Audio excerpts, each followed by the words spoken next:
সামনেই পয়লা বৈশাখ। সেই উপলক্ষে লক্ষ্মী গণেশ ঠাকুরের প্রতিমা তৈরির কাজ জোর কদমে চলছে মানিকতলা খালপাড় পটুয়াপাড়ায়।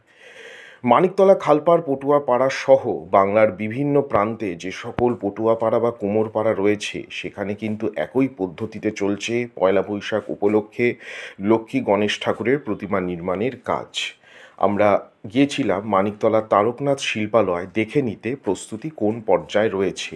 এর আগের ব্লগে আমরা দেখেছিলাম যে ছাঁচ থেকে সদ্য প্রতিমাটিকে বের করে আনা হয়েছে। প্রতিমার ওপর কোনো প্রকারের রঙের আস্তরণ করা হয়নি, কিন্তু আমরা সম্প্রতি গিয়ে দেখলাম যে প্রতিমার ওপর রং করা হয়েছে। খুব সুন্দর নান্দনিকভাবে রঙগুলি করা হয়েছে এবং প্রতিমার মধ্যে যে প্রাণময়তা, যে সৌন্দর্য ও উৎকর্ষতা, যে আধ্যাত্মিক একটা নান্দনিকতা, সেটাই যেন খুব সুন্দরভাবে বিচ্ছুরিত হচ্ছে।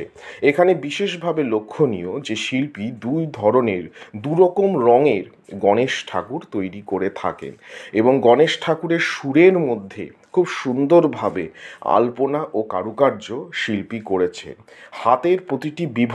প্রতিমার হাতের প্রতিটি বিভঙ্গি শিল্পী সুন্দরভাবে পুঙ্খানুপুঙ্খভাবে তুলে ধরেছেন। শিল্পীর তৈরি লাল রঙের গণেশটা কিন্তু আমার বিশেষভাবে ভালো লেগেছে। এবার কথা হচ্ছে, আপনারা মানিকতলা খালপাড় পটুয়াপাড়া যাবেন কি করে? হাওড়া অথবা শিয়ালদা স্টেশন থেকে সরাসরি মানিকতলা মোড় নেমে সেখান থেকে মানিকতলা থানা হয়ে যে খালটি রয়েছে সেটা পেরিয়ে বাঁ দিয়ে গেলেই কিন্তু আপনাদের পড়বে মানিকতলা খালপাড় পটুয়াপাড়া।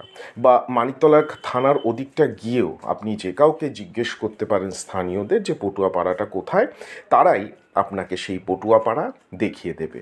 আশা করি আজকের ব্লগটি আপনাদের ভালো লেগেছে। আমাদের এই উদ্যোগ যদি আপনাদের ভালো লেগে থাকে তাহলে অবশ্যই লাইক, সাবস্ক্রাইব এবং শেয়ার করে আমাদের মনোবল বৃদ্ধি করুন।